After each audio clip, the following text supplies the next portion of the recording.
আমরা আজকে যাচ্ছি বালিরঘাট চা খেতে। সেখানে চাটা বেশ ভালো হয়, তো সেখানে গিয়ে দেখবো চা কেমন হয়। তো আমার সঙ্গে আছে আরো অনেকজন, মিস্টার ফ্লাইং সাই। আমরা এখন পৌঁছে গেছি বালিরঘাটের রাস্তায়। এটা হচ্ছে Jalangi to Baharampur bypass road. আমরা আছি অনেকজন। এটা হচ্ছে অসমল, এটা সিবিএস 0 থেকে 9 চ্যানেলের ক্রিয়েটার। সামনে দুজন আছে এবং আমার পাশে আছে দুজন। আপনারা এখানে দেখতে পাচ্ছেন হাজার হাজার ব্যবহৃত চায়ের কাপ ফেলে রাখা হয়েছে।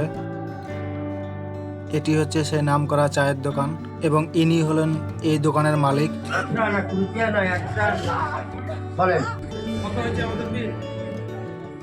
ছটা চা 90 নে। এখন দেখতে পাচ্ছেন চায়ের কাপগুলোকে উনুনে বসিয়ে জীবাণুমুক্ত করা হচ্ছে।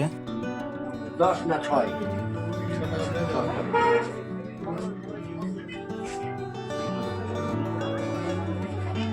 2 কেজি।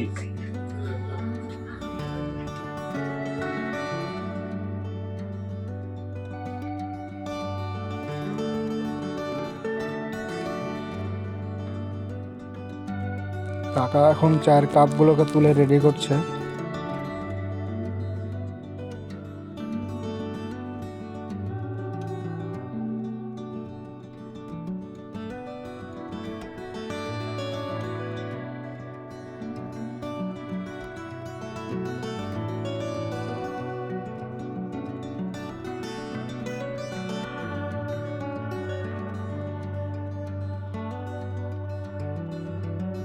এখন রেডি, শুধু চা দেওয়ার পালা।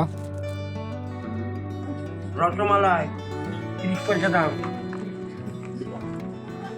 30 পয়সা এখন নেই যে। আছে। কাকা এখন চায়ের কাপে কাজু কিশমিশ দিচ্ছে।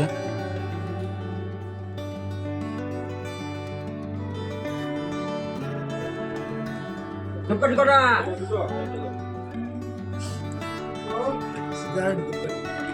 উঠে বড়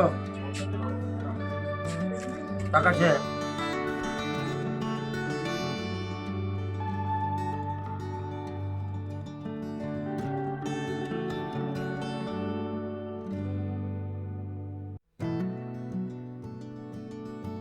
দুটো কেক 55 পয়সা। জানি না এটা সঠিক কি, তবে মনে হয় এটা দুধের স্বর হতে পারে। এছাড়াও আরো অন্যান্য জিনিস দেখতে পাচ্ছেন কাকা দিচ্ছে চায়ের কাপে। দুটো পকেটে হাত।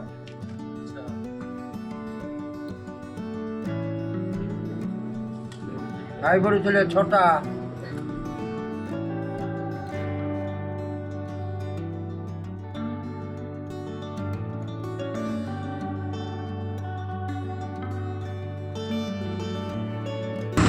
ধরো 7 কেজি, তাহলে 10 কেজি হয়ে গেল। আর 1 কেজি লাগবে। চাটা কেমন হয়েছে? সেরা। রমেশ এখান থেকে আমার রক্ত নিয়ে নাও, আর যাবে না। আমি চা বেজো ভাত খাবো শেষ। আর পান খাতেন যে আপনি তাহলে? 5 টাকা। আমি বিড়ি সিগারেট মদ এসব চলে না আমার। পান লাগবে। পানটাকে কি বলেন কাকা? ও আছে পাতা পাতা। আর সিগারেট? ধূপকাঠি। বন্ধুরা, আজকে এসেছি আমি বালিঘাটে চা খেতে। কাকার দোকানে চা খেলাম। চাটা সত্যি খুব সুন্দর হয়েছে। তো আমরা এসেছিলাম 7 জন, 7 জনই চা খেলাম। কাকার চায়ের তুলনা করা যায় না। তো কাকা ভীষণই খুশির মানুষ এবং চাটাও খুব সুন্দর করে। এখন আমরা কাকার দোকান থেকে রওনা দিলাম আমাদের গন্তব্যের দিকে। তো দেখা হবে অন্য কোনো ভিডিওতে।